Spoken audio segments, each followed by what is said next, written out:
Alice, is it time for us to give up on Rashi though? Like I said 20 GA this season, yeah, plus. And I don't know where I'm getting that from. Like, I'll be honest with you. I saw a video of Rashford in his pomp when he was just taking people on and running with it. So refreshing, isn't it? He was on it. Such a great video. It's like he sees the space, runs into it and shoots. Like the video that he showed us the other day, his training montage video. That was cool. But then when are we going to see that version of Rashford move again? Like, when are we going to see, does that version of Rashford even exist? How long's it been since that? Was that 2 seasons ago now? Like, yeah, 18. It's nearly 18 months. And that worries me because I'm a massive Rashford fan and I try and back this guy so much because I remember Rashford that season under Ole when he was just unreal. And I remember Rashford in Ten Hag's first season. I just remember watching Rashford and he would have this confidence about him. He'd just run the ball into space and he would score these bangers and he'd score these screamers. And I felt, I don't think he had a bad game versus Liverpool, created 2 chances. But I've seen him this season, not had a shot in the league this season. He's played a few passes in. People call him selfish, but he might have a shot. Maybe it's psychological, I think a bit of it, not having a shot because he's not taking on his man. Rashford used to get the ball, be electric, take on his man. And now he's shot of confidence. And I've said this, Anthony and Sancho were the 2 wingers that needed to leave Manchester United this summer. So I said Rashford is safe this summer for me. I think my rule was 2 bad seasons in a row, you're out. Because of what he did in 22-23 with 40-plus goal contributions, I said this season wasn't good enough from Rashford, but unlike Anthony and Sancho, like Rashford can stay. I'm a believer of Rashford's ability. But Rashford has to deliver this season. If Rashford does not turn the season around, I think he's got to go in the summer. And I don't like saying that as someone that's believed in Rashford, but he has to deliver this season. Last chance saloon, isn't it? Yeah. I think he's only safe. Sorry.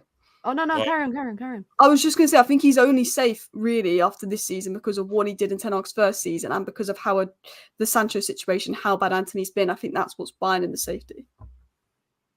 What I was just going to say, do you guys, I'm a big Rashford fan as well. I said 25 goal contributions coming into the season, right?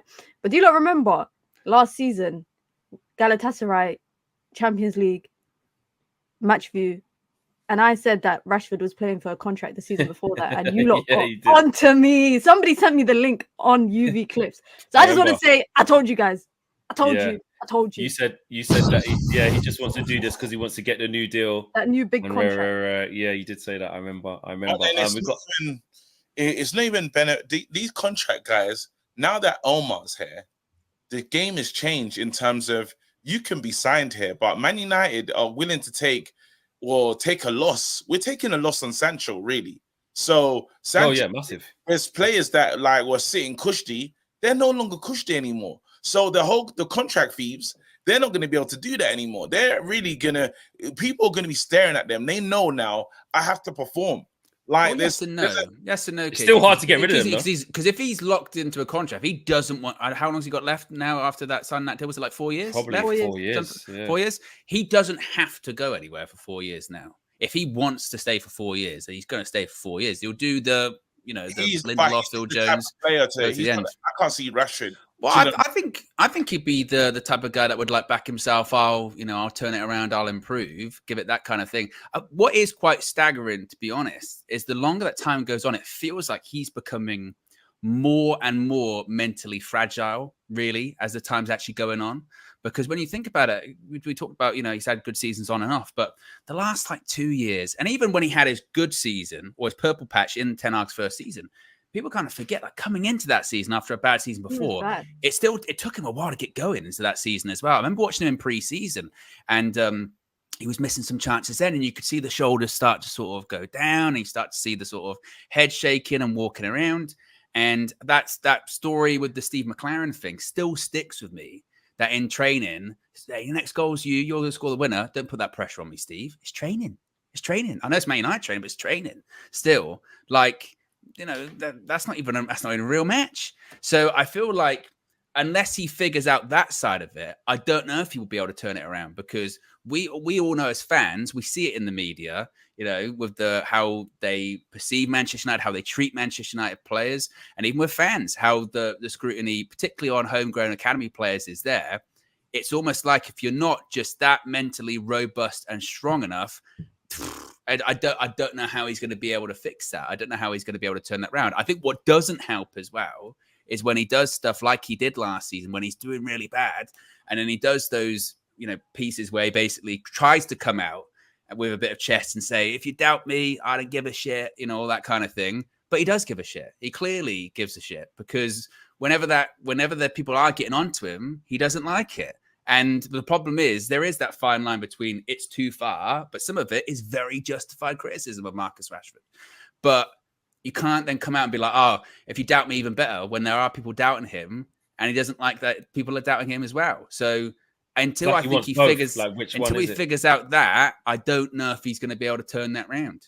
I will say that the body language has been, and I know this is silly, this is probably clutching, this is scraping the barrel, but the body language from Rashford has been better. He has run back, he has tracked back, he has been involved. Probably you have to do more than that to play for Man United. Just asking for body language is ridiculous. But we've seen how bad That's the level he's coming from, isn't it? That's the level. No, but I've seen how bad he's been before, where Rashford doesn't even run back or give a crap sometimes. Where we're seeing him actually, he cares, he's trying, but it's not working. These lot are too comfortable. Rashi, let's be real, is I've got Ten Hag on my finger. He's playing me. There's a few cracks recently. Took him off against Brighton. I think we saw maybe once or twice last year. You know what I mean? Hooked against when he come off against Coventry. I know he's kind of injured, but we've seen little cracks here and there. But when it comes down to it, we're like, Ten Hag's going to play him. Ten Hag's going to play him, and he knows that. And I think the biggest thing for Rashford now would for that starting place to be in jeopardy, because the England thing hasn't done anything. Well, it was actually when he didn't. Exactly. I was like, Rashford, he's not in the England squad.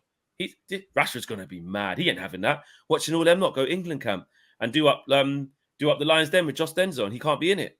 Nah, he's gonna be vexed. Seeing all them guys get to the final, this, that, and the other, he's gonna come back with a mountain to climb. He's gonna be ready. And then the first few games, you're like, like KG said, it does look a bit better in terms of application, but output still not there. And the worst thing is that Garnacho, when he came off, when that decision got booed against Liverpool, yeah? Garnacho at that point when he came off, he weren't great either. Let's be honest. He weren't great. It could have been either. But the real frustration was that they're both not great, but you're still not even giving the kid a chance. You're still going with Rashi. And I think that's the frustrating thing. Fans want to see Ten Hag not have the favourites. And he started to do it with Ahmad. Good. He's getting more game time. But it looked like he was itching. As soon as Ahmad's not showing goal or assist, it's that I'm going to get you off. He was going to come off against Brighton, then he scored. So and then he doesn't even start against Liverpool. So I just think we want to see it be fair. Rashford's had his chance. I actually back the Liverpool decision for one reason. I think realistically, Garnacho and Ahmad need to start when you look at form and you look at the full picture. I think Garnacho seems to be best coming off the bench. I would look at it now for the Southampton game and say, would you either start Rashford, hope that he gets a goal, hopefully he gets confidence and maybe he wakes up, because I thought he had a good preseason. I'm not going to lie, I actually thought Rashford had a good preseason.